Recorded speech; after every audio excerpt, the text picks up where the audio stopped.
dando início a mais um programa Falaban, essa criação, realização de sindicatos bancários de Sorocaba e região.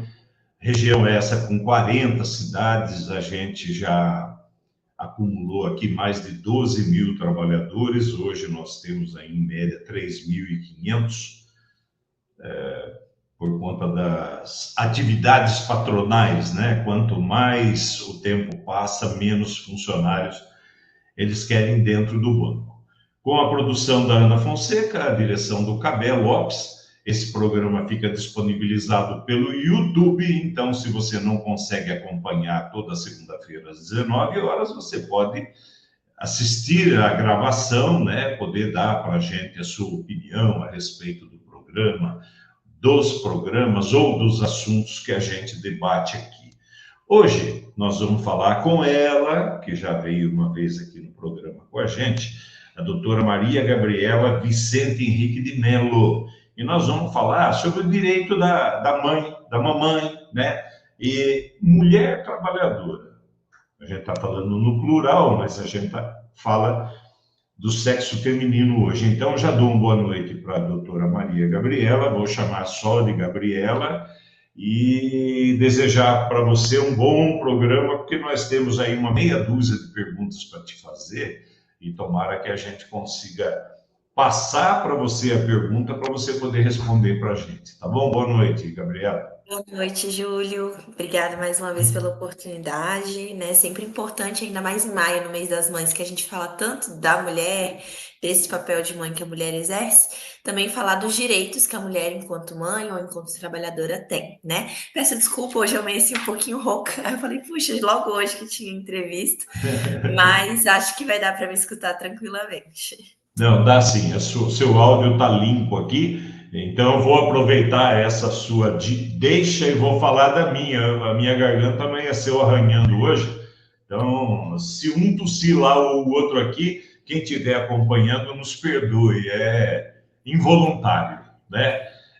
Gabriela, a gente tem noção, eu pelo menos posso falar assim, da dupla, da tripla jornada da mulher, trabalha profissionalmente dia, é, cuida da família durante todo o dia ou à noite, ainda está estudando, fazendo curso e tal. Então, a vida da mulher é sempre bastante corrida e o volume de mulheres que a gente tinha, constatado inclusive pelo DIEESE, era muito maior, ou já era maior do que o número de homens, né? Agora a gente está atravessando esse período aí de desligamentos, porque os bancos não querem mais agências de tijolo, enfim, estão partindo aí para o virtual e coisa parecida, mas a gente respeita muito, né, a força da mulher, o jeito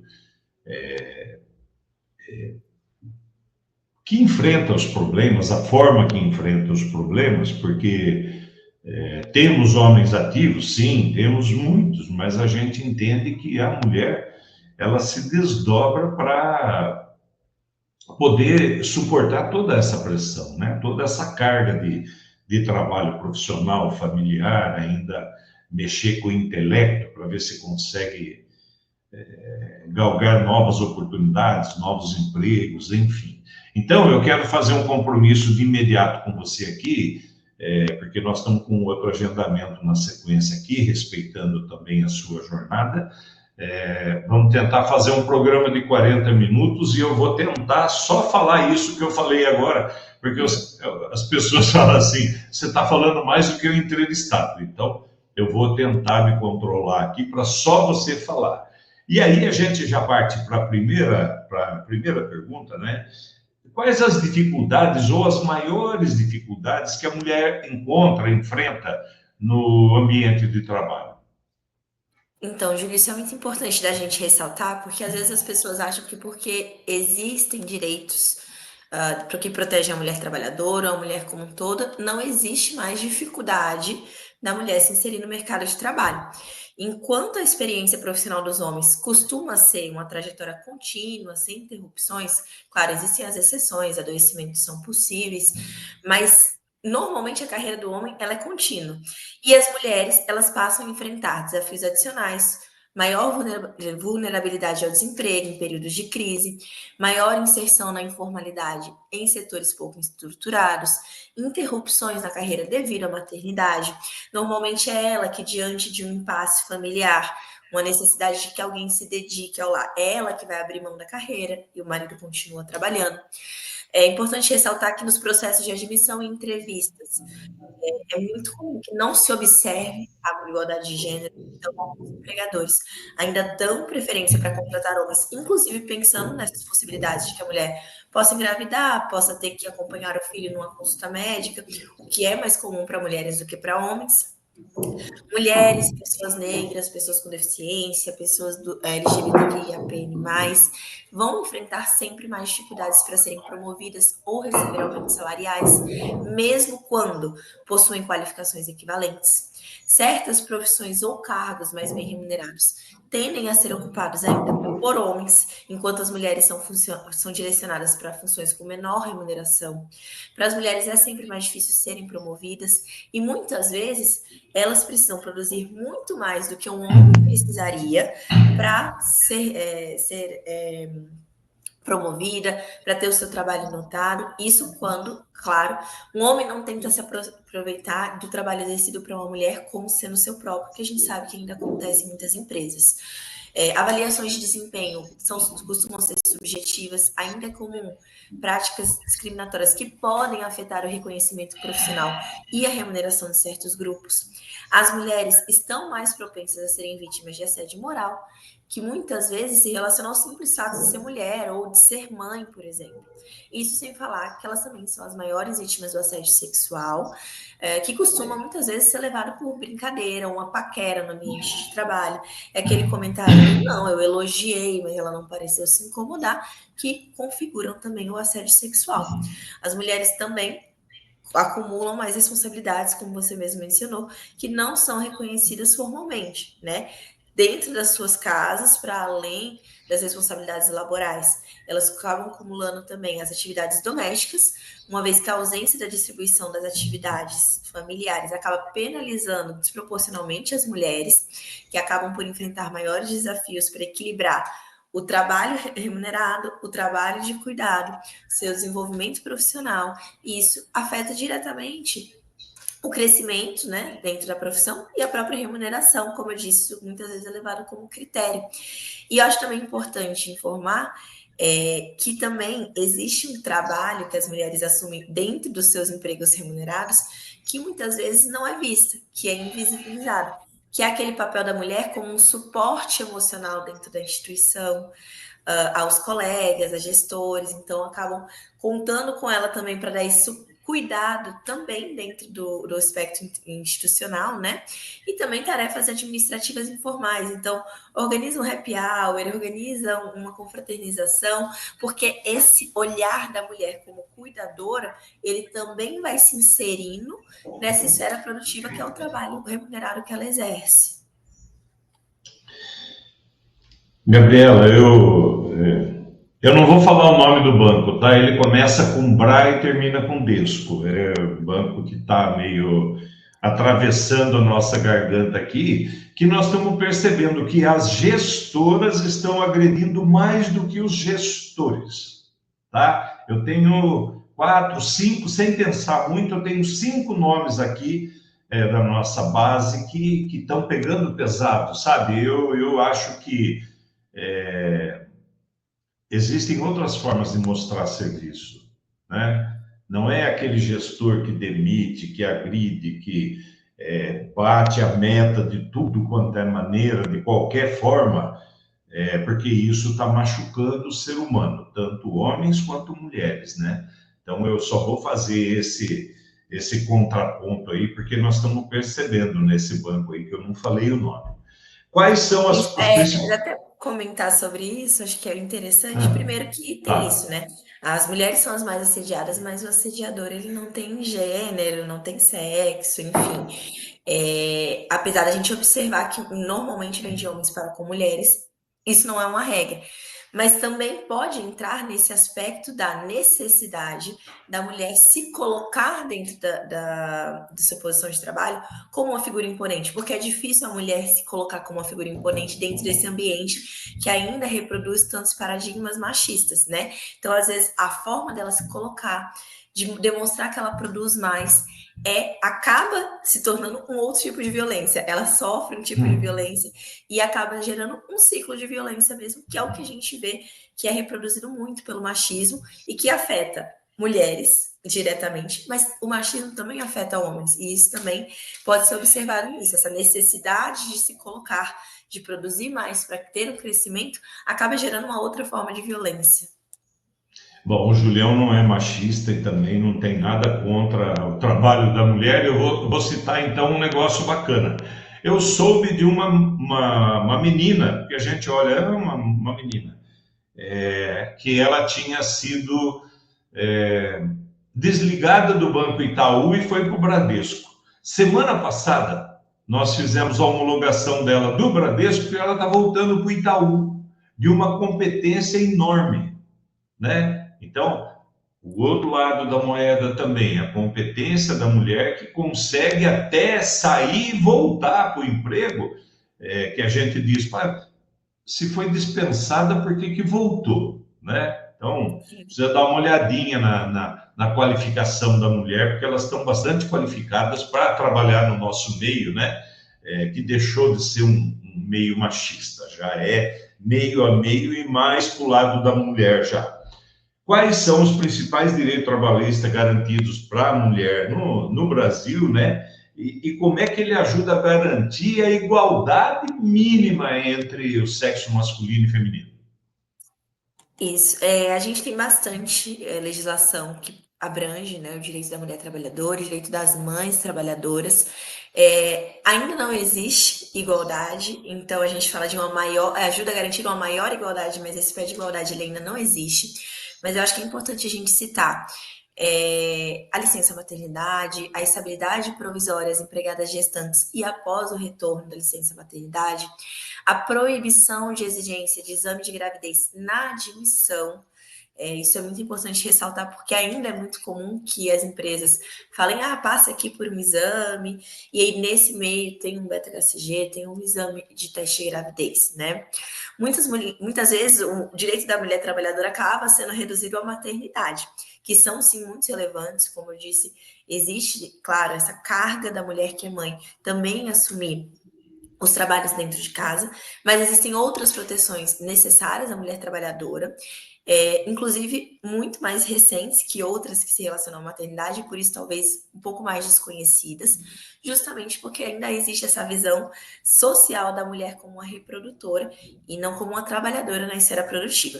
Então, acho que é importante a gente destacar também que existe a garantia de não discriminação, de violência e assédio no trabalho, o direito de privacidade em vestiários e empresas em que a pessoa precisa trocar de roupa lá, proibição de submissão a revistas íntimas, dispensa de realização de exames preventivos ao câncer. Então, para que a mulher faça esse preventivo, ela pode ser dispensada, ter ali os seus dias de dispensa do trabalho, sem que isso acarrete em falta não justificada.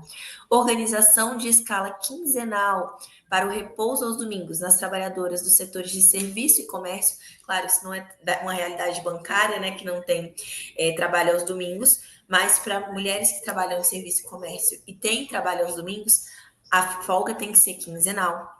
Manutenção de vínculo para as vítimas de violência doméstica e igualdade salarial também são direitos das trabalhadoras tão importantes quanto aqueles ligados à maternidade e que muitas vezes são desconhecidos. Como eu disse no começo, muitos direitos são garantidos às mulheres formalmente, mas por muitos outros a gente ainda luta para ter uma legislação que preveja. Só que mesmo com muitas leis de proteção, a eficácia dessas leis é muito baixa ainda. Porque, primeiro, muitas pessoas não conhecem todos os seus direitos e mesmo conhecendo, muitas empresas não respeitam esses direitos. Então, então é muito importante a gente falar de necessidade de igualdade entre homens e mulheres, porque a lei garante isso, mas materialmente ainda não existe uma igualdade. É justamente porque não tem a garantia desses direitos que existe essa necessidade de leis tão específicas. Então, já é muito comum, né, que as mulheres recebam os mesmos salários que os homens, ou que uma mãe seja impedida de amamentar um filho, ou seja demitida assim que retorne da licença maternidade. Então, em tese, por exemplo, a equiparação salarial, ela é garantida a todas as pessoas.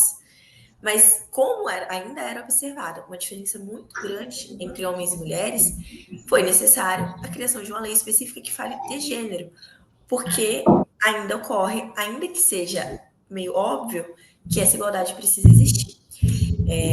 Mesmo com a previsão, como eu disse, muitas mulheres continuam sofrendo essas ilicitudes, e é muito importante falar que quando o direito de uma mulher trabalhadora, inclusive, não é respeitado, a gente tem um cenário de violência contra a mulher. Às vezes a gente vincula muito a violência contra a mulher à violência doméstica, ao feminicídio, mas a violência ela começa muito antes da agressão e não parte necessariamente do parceiro. Muitas vezes ela vem com um tratamento desigual, uma discriminação em tom de piada, e essas leis são importantes justamente para prevenir que esse cenário ocorra, mas também que caso ele ocorra, que a vítima ela seja reparada e para tentar impedir que volte a se repetir e que esse ciclo volte a ter continuidade, né?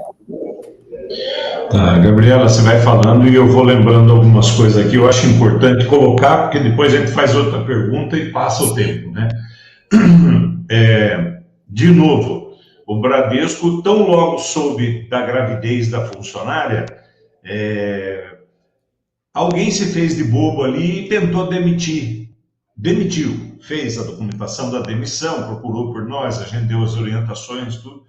O banco sustentou a demissão, ofertando para a trabalhadora a indenização do período em que ela estivesse grávida, né? Então, se ela ia ficar afastada 9, 10, 11 meses, eles fizeram uma proposta lá que não nos interessa, só ela ficou sabendo, mas nós fizemos vários alertas e eu quero falar que o sindicato não é favorável a esse tipo de acordo, a não ser que a mulher venha de berço esplêndido, que não precise trabalhar mais, tal, aí vai pensar com a sua cabeça, mas nós do sindicato não concordamos com essa tentativa de dar essa garantia, mas a pessoa perder o emprego. E o outro grande banco, o Itaú, faz uma sacanagem imensa com as mamães, com as mulheres grávidas. Elas precisam se afastar do trabalho, ok. Alguém tem que ocupar aquela vaga, ok. Quando a mãe dá à luz, volta da estabilidade dela, o banco diz, olha, você não tem mais lugar aqui, né? Então, a funcionária de Sorocaba ofertam para ela trabalhar em Tatuí, 60 quilômetros daqui. Piedade, 59 quilômetros daqui. Né? Capão Bonito, 80 quilômetros daqui. A mãe está amamentando a criança. Veja, eu entendo isso. É uma baita sacanagem que tem feito com a mulher do Banco Itaú, que na sequência a mulher pede demissão, porque se ela não aceita a proposta de transferência, terminada a estabilidade, ela vai ser desligada, né? Volto à sua fala também para mandar um recado para esses jovens que trabalham na Pulse, ex-SX, ex-Santander, ex-Banespão, aqui de Sorocaba, que nós fizemos uma manifestação e foi motivo de programa nosso aqui. Essa juventude, essa rapaziada que trabalha ali, desconhece os direitos que eles têm. E o sindicato está entrando em contato a partir dessa semana com todos eles, inclusive com os demitidos já, para ofertar o trabalho da SX, da LBS, desculpa, virar para cá. A doutora Gabriela também está nesse processo, ofertar o trabalho jurídico para que a gente possa mostrar na justiça que o trabalho feito dentro da Pulse é igual ou tão igual quanto feito dentro das agências bancárias A, B, C, D. Nesse caso específico, a Pulse é Banco Santander. Como é que você sabe que é Santander, Júlio? Porque no meio da nossa manifestação, o diretor de RH do banco ligou para nós e falou, viu, o que está acontecendo aí? Deixa o meu pessoal entrar. Meu pessoal entrar. Então, Pulse é Santander. porque o diretor de RH do Banco Santander queria que a gente deixasse essa rapaziada entrar a trabalhar. Vamos lá. Quais são as garantias legais, né, para as mulheres que se tornam mamães? Então, o principal, né, e talvez mais falado, é o direito à licença maternidade. A mulher tem direito pela lei, né? Depois a gente fala aí da convenção coletiva, que é mais abrangente. Muitos desses direitos, inclusive, acho que é bom já mencionar, tem ampliação pela convenção coletiva dos bancários, né? Aqui eu estou pensando estritamente na legislação, fala de 120 dias de licença maternidade, que pode ser iniciada até um mês antes do parto. O salário ele é pago, né? Nesse período tem a garantia da remuneração. E aí tem sempre a questionamento. Muitas mulheres aí com gravidez de risco questionam se a licença maternidade pode ser ampliada. Caso a gestante seja empregada da empresa, do programa Empresa Cidadã, a licença maternidade pode ser prorrogada por mais 60 dias. Então, existe essa possibilidade de ampliação. Um direito que pouca gente sabe é o intervalo para a amamentação. Durante os primeiros 6 meses após o parto, a mãe tem direito a 2 intervalos de meia hora cada, ou ela também pode ver, porque às vezes trabalha longe, não consegue nesse intervalo de meia hora ter a amamentação, pode ser negociado sair 1 hora mais cedo para amamentar, mas claro, já desvincula um pouco a ideia que é que a criança tenha, né, em 2 períodos do dia, durante a jornada de trabalho da mãe, o aleitamento ali realmente no peito, né, que a gente sabe que é muito importante. Mas preferencialmente que sejam 2 intervalos de meia hora cada. Estabilidade ao emprego, aí uma questão muito importante que o Júlio comentou já nessa questão aí do Itaú, do Bradesco. A gestante ela não pode ser demitida desde o momento em que se inicia a gestação até 5 meses após o parto. Ela tem garantia ao emprego. E aí é importante, claro, a gente vincula emprego à remuneração, mas não é garantia ao pagamento. Então, indenizar não supre o fato de que ela tem garantia ao emprego. Porque essa mulher que ela é indenizada, por exemplo, e está sem trabalhar, depois desses 5 meses, acabou a remuneração dela, ela vai ter que procurar um emprego com uma criança recém-nascida, enfrentar todos aqueles estigmas que eu mencionei, de talvez ser desclassificada na entrevista de emprego unicamente porque ela tem um recém-nascido em casa. A gente sabe que é mais difícil. Então, a estabilidade é para a garantia do emprego por até 5 meses após o parto, né? E aí muitas empresas tentam essa estratégia porque a proteção é a demissão sem justa causa, claro, a demissão por justa causa ela pode continuar ocorrendo, mas o que muitas empresas fazem é tentar induzir o pedido de demissão, porque a empregada ela pode pedir para sair. Então, uma transferência, te colocar sem função, você retorna ali naquele momento de puerpério, que é um momento sensível, e aí você não tem o que fazer na empresa, você fica sem função, você fica transitando ali, às vezes no meio da agência, sem ter um cargo. Isso pode fazer com que a mulher acabe pedindo para sair da empresa, né, e abrindo mão dessa estabilidade pela situação que é causada. Então, é importante também averiguar se dentro desse momento de retorno ao trabalho, às vezes não há um assédio, uma discriminação, né, que também é vedada aí. Afastamento de atividades insalubres, então no banco mais uma vez é difícil, né? Mas a gestante e a lactante não podem ser obrigadas a trabalhar em atividades insalubres e devem continuar recebendo adicional. Mudança de função, no caso também de funções de risco, exaustão ou de sobrecarga, é possível que a mulher grávida possa solicitar mudança de função, inclusive dentro da peculiaridade de cada mulher, né? A gente sabe que existem, como eu falei, gravidezes de risco que geram ali questões diferentes para cada mulher. Então, dentro da peculiaridade, dentro da assistência médica que cada mulher tem, da recomendação que cada médico passa, ela pode solicitar essa mudança de função. E a dispensa ali para consultas médicas de no mínimo 6 vezes para acompanhar seu filho ou filha, né? E o direito também ao auxílio creche ou espaço no local de trabalho para que os filhos sejam deixados na categoria bancária, né? Como não tem esse espaço ali para que tenha uma creche interna, o comum realmente é o auxílio creche, auxílio escola, né? Eu vou fazer uma pergunta agora que eu acredito você já deu aí, né, as introduções, os motivos, mas como é que a CLT assegura que a mulher, durante a licença maternidade, não seja dispensada, né? E além disso, qual a proteção oferecida no retorno ao trabalho. O proteção o instituto é um só, né? A estabilidade da mulher grávida. Então, no momento que ela fica grávida, até o momento de 5 meses após o retorno ao trabalho. Importante colocar ali que existem também previsões específicas para a mulher adotante, né? Que não pode ser excluída, apesar de não ficar grávida. Também tem direitos estendidos, inclusive para adotante que venha a amamentar. O direito da amamentação também passa para ela, não tem nenhuma discriminação em relação à mulher que gesta, aquela que adota, né? E também existem determinações específicas para mulheres que estejam grávidas e, por exemplo, venham a ter aborto espontâneo. Então, mulher, a partir do momento em que adota, a partir do momento que fica grávida, procure ali os seus direitos, porque também existem determinações específicas. E não é negociável, como eu falei, esse direito. Então, não é algo que você pode abrir mão. A garantia ela é ao trabalho, ela é ao emprego, não é à remuneração. E como eu disse, para além da proteção deste período, que é uma garantia ao emprego, é possível, inclusive, discutir no caso de uma mulher grávida ou uma mulher em instabilidade que peça demissão, mas que, por exemplo, seja coagida a isso, que seja ameaçada a isso, ou que o faça diante dessa situação, porque se criou um clima em que ela teve que pedir, inclusive é possível questionar na Justiça do Trabalho a validade desse pedido. Porque a depender da situação em que ele é feito, ela não estava ali querendo efetivamente fazê-lo. Ela foi forçada de alguma forma, ou porque criou-se uma situação que gerou isso, ou porque houve uma coação verbal de que ela deveria fazer isso, e ela acabou pedindo.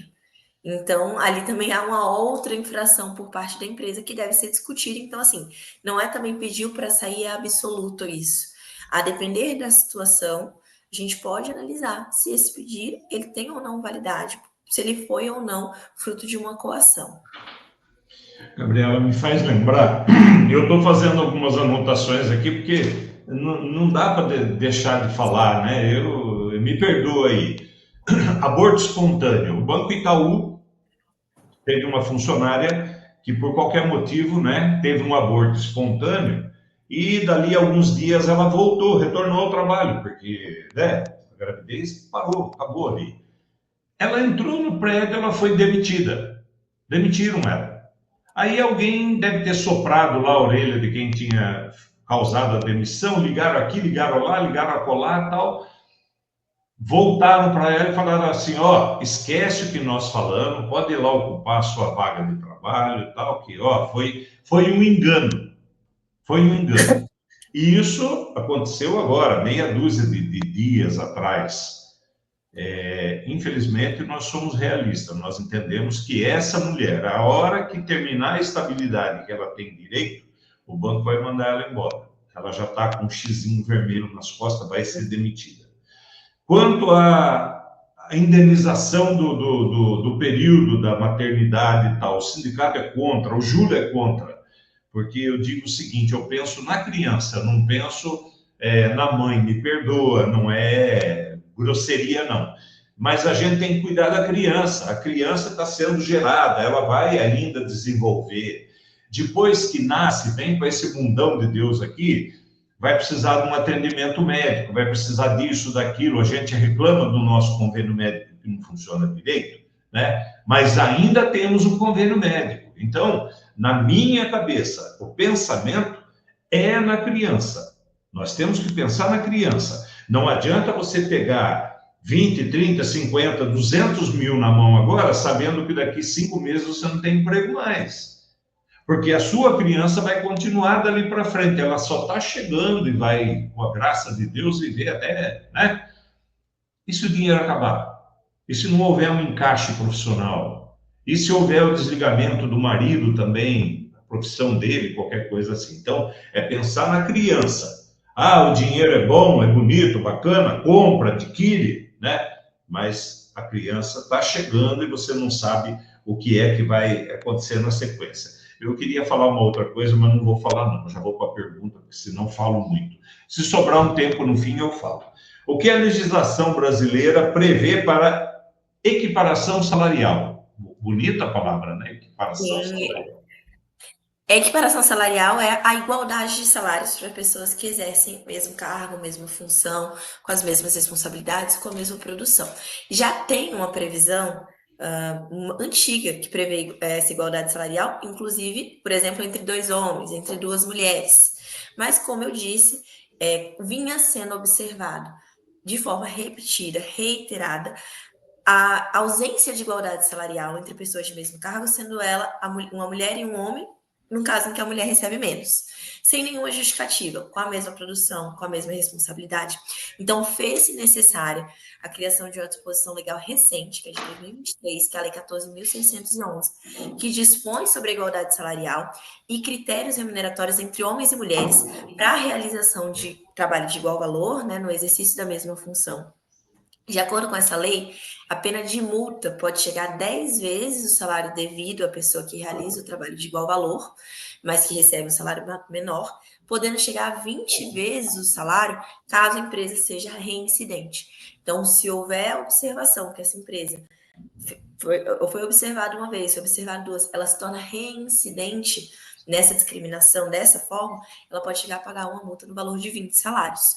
Além da multa em favor dessa pessoa discriminada, também tem a possibilidade de pedir os danos morais. Então, a equiparação de salário por si só, ela já gera o pagamento das diferenças salariais, né? Então, equiparar realmente, pagar todas as diferenças de salário, de 13º, de férias, né? Tudo aquilo que é com base no salário, ser recebidas as diferenças desse período. Mas com essa lei, a mulher que sofre, né, a discriminação dessa forma, ela também tem direito à multa e ela também pode pedir a indenização pelos danos morais que geram essa discriminação. A lei ela determina que as empresas também devem divulgar um relatório de transparência em relação aos salários pagos a mulheres e homens e também trazer indicadores de equidade e inclusão de análises práticas no mercado de trabalho. Então, é muito importante isso, porque além de prever para a pessoa lesada, essa lei ela também determina essas responsabilidades empresariais que nos ajudam a ter dados. E talvez se essa lei de fato tiver o impacto que a gente espera, daqui a 10, 20, 30, 100 anos, a gente vai ver relatórios mostrando efetivamente a mudança de comportamento das empresas, né? Porque a gente sabe que às vezes aperta mais quando vem no bolso. Então a multa ela precisa ser alta, 10 a 20 vezes o salário da pessoa, para que pare de ser recorrente. Eu acho importante trazer um dado aqui, Júlio, de que a gente acha que é o passado que as mulheres recebiam menos, que os homens recebem mais, mas no ano passado, em 2024, aqui um dado geral, né, não específico da categoria bancária, as mulheres ganhavam em média 22% a menos que os homens. E as mulheres negras, essa média chega a 39,1% a menos do que os homens. A desigualdade salarial ela não pode ser explicada só por diferenças individuais, mas sim por barreiras sistêmicas que impactam na trajetória profissional das mulheres. Era muito comum que as empresas falassem, por exemplo, de escolaridade. Então, sim, essa mulher ela desempenha a mesma função, ela tem os mesmos trabalhos, ela gera os mesmos resultados, mas este homem, por exemplo, é pós-graduado e essa mulher tem só a faculdade, ou ela tem só o nível médio e ele tem uma graduação. Isso não se mantém mais, porque hoje as mulheres são a maioria com ensino superior no Brasil e a maioria da mão de obra qualificada no Brasil. Então, pós-graduada, com mestrado, e ainda assim recebem menos. Então, de fato, o que se observa é algo estrutural. Esse fundamento, que era o geral, acabou caindo por terra, né? Eu chamo isso da terceira jornada, né? Que é a especialização que a mulher tem procurado insistentemente, e é por isso que ela tem galgado aí, né, as camadas superiores. Ainda não chegaram no topo, mas estão chegando. Essa desigualdade de salário homem, mulher, aqui dentro do sindicato nós temos um diretor que não concorda com isso. Eu concordo número, gênero e grau. Eu sei, tenho certeza que a mulher ganha menos que o homem. Se o Júlio ganha 2, a mulher ganha 1,5. Não tenho dúvida nenhuma disso, né? E isso é um estudo feito pelo DIEESE. O DIEESE tem percentual. Eu não sei se esses dados aqui de 2024 é do DIEESE, né? Porque ser mulher e ser negra é um acúmulo maior de depreciação, né? Então, eu tenho essa noção, digo que aqui dentro do sindicato nós temos diretores que não concordam com essa estatística, mas se me der um espacinho embaixo do papel lá, eu assino embaixo. Eu tenho certeza absoluta que existe essa desigualdade. Quanto à equiparação de salário, a gente já ouviu, eu não vou lembrar agora, mas para a mulher se equiparar ao salário do homem, Gabriela, vai levar uns 100 anos pela frente para chegar no mesmo nível, né? E o problema está aqui dentro, ó, na cabeça do gestor, do dono da empresa, do banco, enfim. E tudo que a gente fala de proteção ao trabalhador, vamos repetir aqui, citar rapidinho a NR1, que era a partir de maio agora, as empresas começarem a cuidar dos problemas mentais dos trabalhadores. Eu já tenho 5 casos de burnout que eu conheço. Tem gente que está tomando remédio, não se afastou, está acometido da doença e não fala nada para não correr o risco de perder o emprego. A NR1 foi tirada da pauta agora por pedido patronal, PL, tudo quanto é político que está lá tirando proveito do governo, enfim, e jogada para daqui a um ano. Por que adiar um problema sério?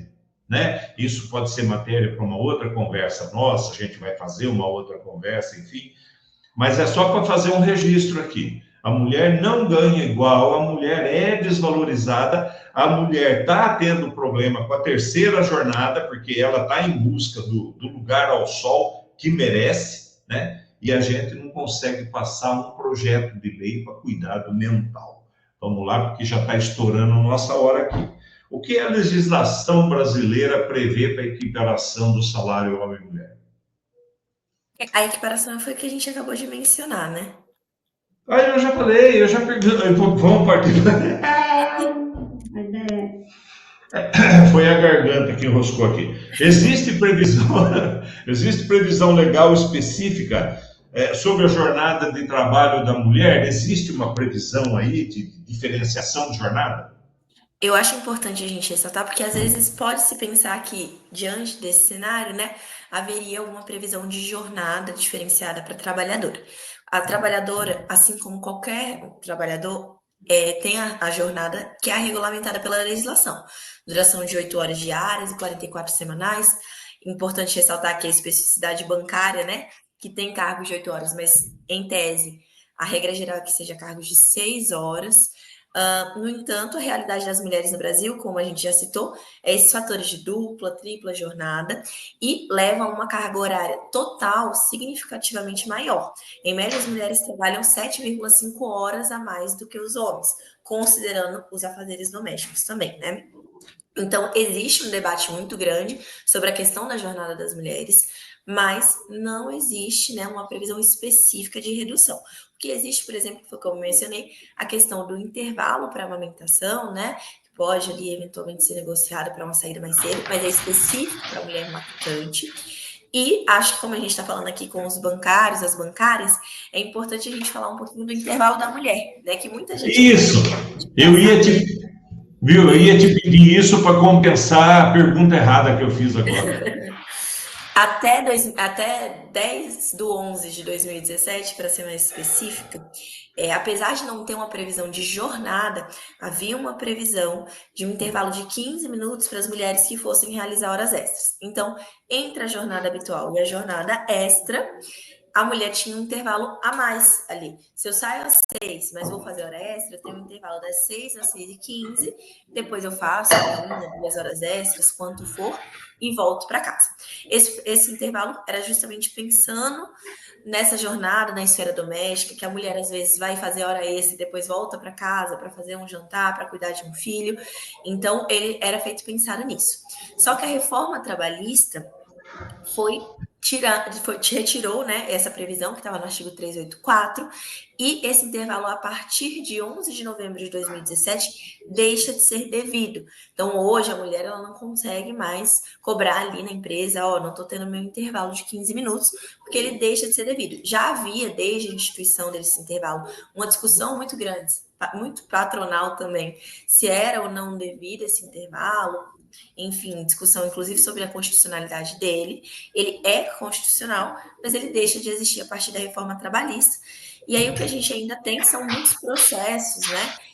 Pessoas que entraram e conseguiram individualmente, né, pleitear, estando abrangido ali um período dentro dos últimos 5 anos, que é o que a gente consegue discutir no processo, e o sindicato também moveu contra a maioria dos bancos esse processo de forma coletiva. Então, a gente tem processos que já se encerraram, tem processos que ainda estão em andamento, né? Depende muito do banco.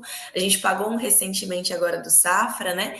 Então, hoje ele não pode ser cobrado, mas ele ainda gera o descumprimento desse intervalo, enquanto ele era devido, ainda tem gerado reflexos aí para trabalhadores que pediram isso judicialmente ou que estão sendo beneficiados por essas ações coletivas. E aí a gente fala de novo da reforma trabalhista, né, Gabriela? Porque seu Michel Temer, lá em 2017, oficializou, no nosso caso, a terceirização da atividade fim, atividade bancária, e aí gera essa SX, essa Pulse aí, com 3 mil trabalhadores ali, ganhando menos que a metade do que a categoria bancária, fazendo o mesmo serviço, né? Então, foi um meio legal que o patronato conseguiu, retirando, né, o nosso direito de uma forma definitiva, autorizando a terceirização da nossa atividade e, consecutivamente, o barateamento da contratação do trabalhador. Tudo que a gente consegue ver ali da Pulse é que o salário deles é inferior, os valores pagos, a convenção coletiva nossa, a PLR nossa, a participação nos lucros, que é o que dá maior impacto monetário, eles não têm. Ah, mas eu tenho uma verba aqui que não vai chegar perto da PLR, né? Ah, mas eu sou grato ao que eu aprendi lá dentro, porque hoje eu sou um empreendedor. Parabéns, você é dono de um carrinho de cachorro-quente. Olha que beleza. Não tenho nada contra quem vende cachorro-quente. Tem um político sorocabano aqui, é deputado e é vendedor de cachorro-quente, né? Mas o que nós temos garantido da nossa convenção coletiva, o banqueiro está tentando tirar em cima da lei que o senhor Michel Temer propiciou. Facilidade patronal. Nós já estamos com mais de 42 minutos. Né? Como o Brasil tem avançado na implementação de políticas públicas para apoiar a equidade de gênero no trabalho e a conciliação entre carreira e vida familiar? Como eu disse, os avanços legislativos são observados, inclusive recentes, e apesar de não serem da velocidade que desejamos, né, é possível notar que esses avanços estão acontecendo, né? A gente tem a própria lei da equiparação salarial. Também em 2022, a gente teve a lei, né, que criou o programa Emprega Mais Mulheres, que traz medidas para fomentar a inserção de mulheres no mercado de trabalho, incentivar a qualificação desses profissionais. Também alterou a CLT, trazendo regras flexibilizadoras de jornada de trabalho, então possibilidade de regime de tempo parcial, antecipação de férias para mães de filhos menores até 6 anos, ou pessoa com deficiência. Então, como eu disse, de forma geral, a mulher não tem previsão específica sobre a jornada, mas existem as possibilidades ali de flexibilização, principalmente ali voltadas para a mulher mãe, né? Ou de filhos menores de 6 anos, ou que sejam mães de pessoas com deficiência, independente da idade. Então, às vezes, a pessoa precisa passar por um tratamento médico, fazer alguma terapia que é recorrente, né? E aí sim é possível requerer, por exemplo, redução de jornada. Contudo, apesar de incentivar melhores condições de trabalho para mães, inclusive pais que atravessam esse período de parentalidade na primeira infância, ou que são pais de pessoas com deficiência, esse programa deixa de observar, por exemplo, o papel feminino no âmbito de cuidado, deixa um pouco as medidas coercitivas de garantia e efetividade das suas determinações, então tudo acaba ficando mais no campo de uma recomendação do que de fato de uma exigência legal. E é importante também, Júlia, falando desse programa do Emprega Mais Mulheres, que, para além de falar de legislação, a gente tem que cobrar eficácia. E para que a eficácia exista, a gente precisa também de políticas públicas que têm que ser somadas, né, para poder permitir isso. Então, programas de apoio à maternidade e paternidade, tratamento e desenvolvimento profissional de mulheres, cotas para cargos de liderança, exigir políticas internas da empresa que falem de igualdade entre homens e mulheres, infraestrutura que facilite a conciliação de trabalho e mercado e vida pessoal, como creche, espaço para amamentação, e esses programas específicos também. Então, a gente tem o Emprega Mais Mulheres, o programa Pró-Equidade de Gênero e Raça também tem sido criado em algumas instituições.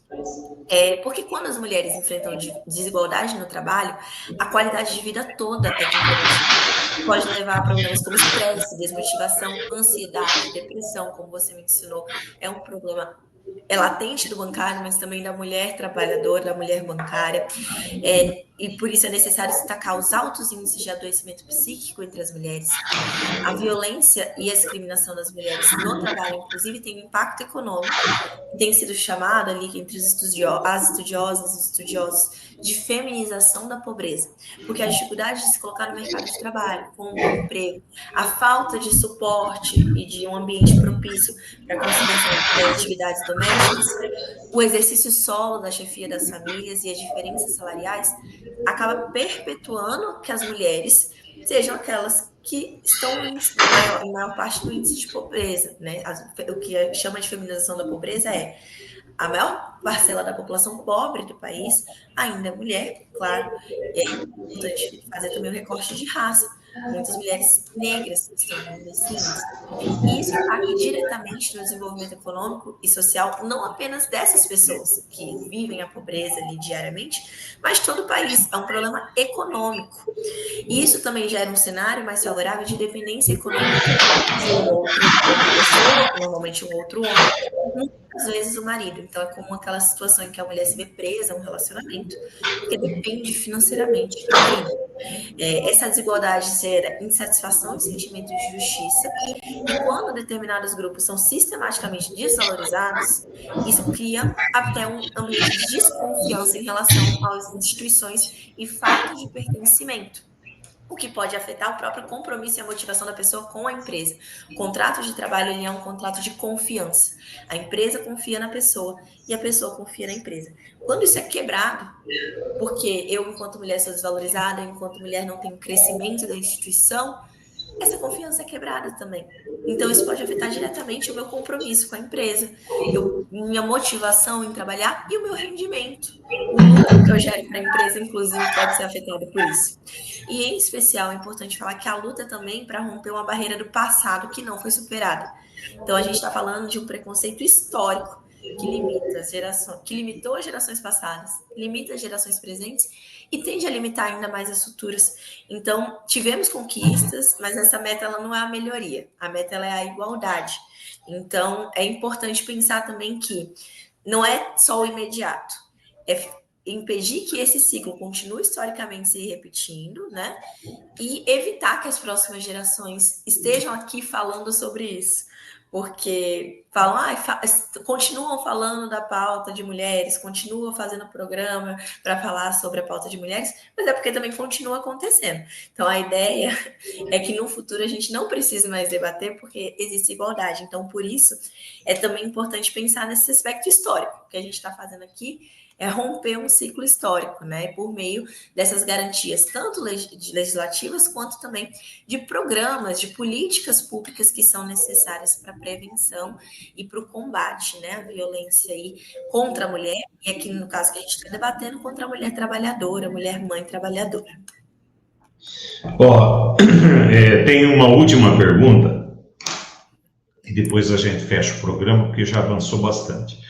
Quais direitos relacionados a gênero e maternidade as mulheres bancárias possuem, garantidos pela Convenção Coletiva Nossa? Eu acho muito importante ressaltar aqui, Júlio, que a convenção coletiva dos bancários, ela é um marco, assim, realmente um exemplo em relação a pautas sociais vinculadas a gênero, né? Então, até eu tenho um estudo um pouco defasado, de há uns 2, 3 anos atrás, foi o meu projeto ali de conclusão de uma pós-graduação, em que eu comparei cláusulas de combate à violência doméstica, né, previstas em convenções coletivas, e de fato a convenção coletiva dos bancários nesse aspecto, e em outros em relação a gênero, ela é muito completa. Né? Então, existem muitas previsões em prol da mulher, isso é muito importante e positivo de ser destacado.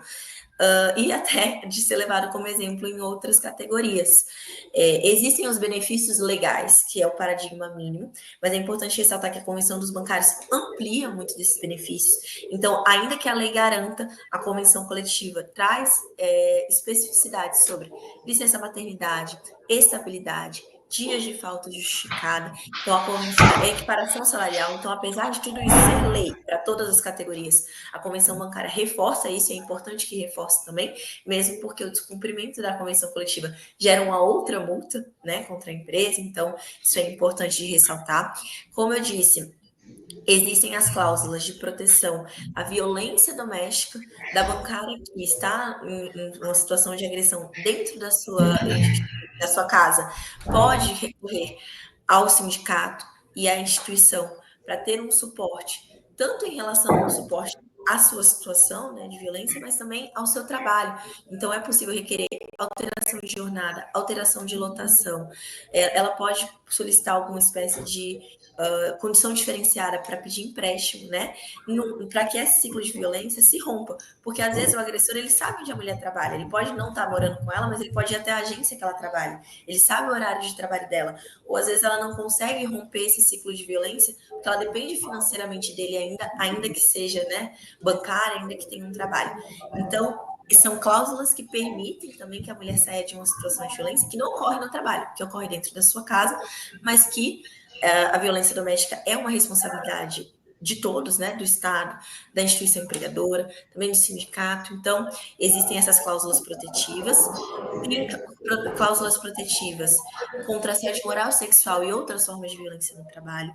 Algo que foi incluído recentemente, né, nas últimas convenções, é o apoio à inserção da mulher bancária, então, não só ali na agência, né, mas também nos setores ligados à tecnologia. Então, existe uma série de cláusulas que prevêem esse incentivo à inserção das mulheres na tecnologia, as mulheres bancárias, né, dentro dos setores de tecnologia.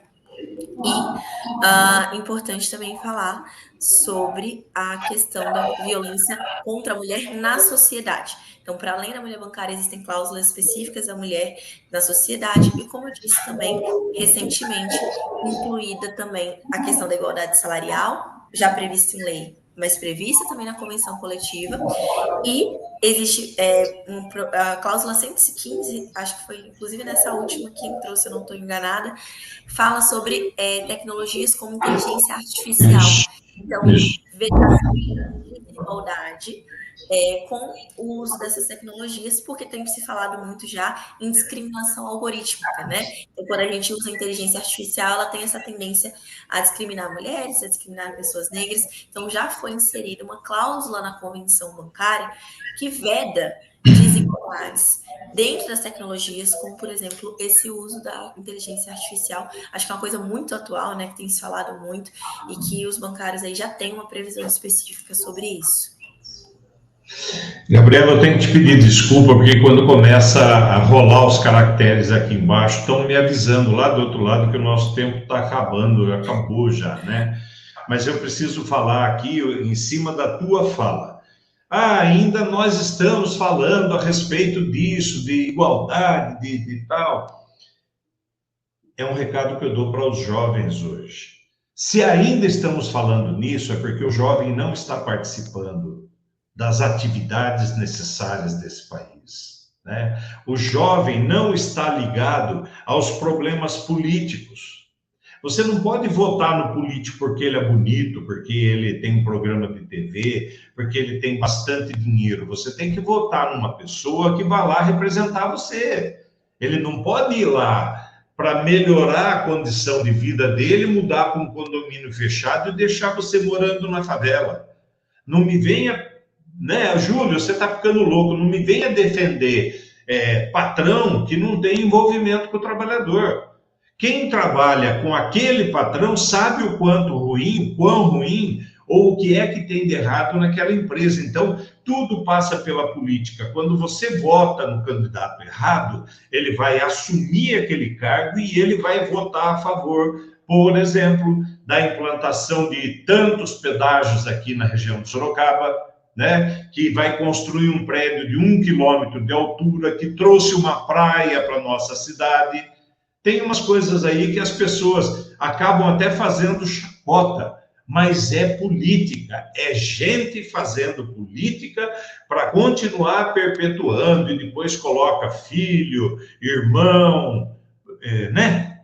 Todos os parentes na política, porque é uma forma de ganhar dinheiro. Não vou falar que é fácil, porque ficar fazendo política com as pessoas é horrível. É horrível. Tem gente que quer pisar na tua cabeça para subir, para crescer. É muito difícil aquele que está ali ombro a ombro e tentando trabalhar legal. Então, quando a gente fala da NR1, tentaram e já adiaram. Quando a gente fala de benefício, autorizar a atividade fim, acabou a nossa convenção coletiva para aquelas pessoas que estão trabalhando num cargo paralelo e ganhando menos. Então, tudo aquilo que é feito favorável à terceirização ou ao patrão, lógico, não é bom para nós. Falei, você é empreendedor? Ótimo. Mas você é sozinho, você só. Na manifestação da Pulse, isso não me afeta, porque eu sou trabalhador. Mas alguém colocou lá para ficar engraçado. Se jogar uma carteira de trabalho, sai todo mundo correndo, né? Antes de ser sindicalista, o companheiro engraçado, nós somos trabalhadores. Nós temos vínculo com uma empresa. Ah, mas tem gente ruim em todo lugar. Tem em todo lugar. Na política, principalmente, tem bastante gente ruim, né? Mas quando a gente faz um trabalho de defesa coletiva e você individualmente vai falar, eu sou empreendedor, garanto que você gostaria de ter um emprego com amparo, convênio médico, PLR, né? Que são as coisas que a gente defende aqui. Pequeno desabafo do Júlio, já botaram aqui, né, como eu falei, os caracteres aqui. A gente tem que agradecer a Maria Gabriela por ter participado, falado, uma judiação que um programa acelerado aqui por causa de outros compromissos, mas agradecendo bastante, né, a sua participação e já adiantando para os colegas de casa que nós vamos fazer uma outra, se der tudo certinho, para a próxima semana, de novo sobre assuntos jurídicos, direitos trabalhistas e tudo mais. Gabriela, muito obrigado, viu, pela sua participação. Faz um encerramento rapidinho aí, antes que alguém venha arrombar a nossa porta aqui. Não, só agradecer pela oportunidade. É importante ter esse canal, né? Falar da nossa atuação, falar sobre os direitos das mulheres, é sempre muito importante, em especial no mês de maio. Então, o programa vai lá um pouquinho depois do Dia das Mães, desejar um feliz Dia das Mães para todas, mas é importante que também a gente use essas datas que são comemorativas, que são de celebração, mas para falar sobre coisas que são importantes e que muitas vezes acabam ficando de lado no dia a dia, né? E me colocar à disposição, qualquer dúvida que surgir, qualquer debate sobre o tema, qualquer mulher que tenha se sentido abrangida e fale, olha, acho que isso daqui não está sendo respeitado, marcar lá com a gente no sindicato, né, Júlio? Que a gente fica de portas abertas para sanar qualquer dúvida e prestar qualquer suporte que seja necessário.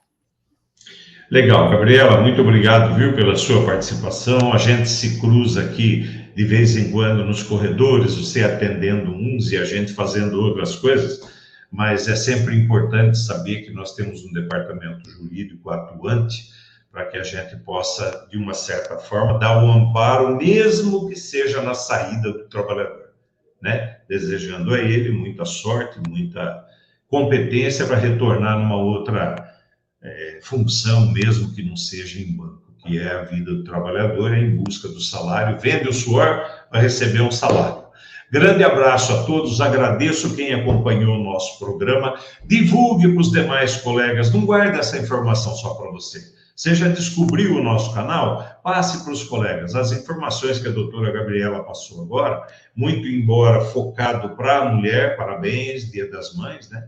Focado para a mulher, mas é muito importante para todos nós. Nós, homens, também precisamos saber dessa importância.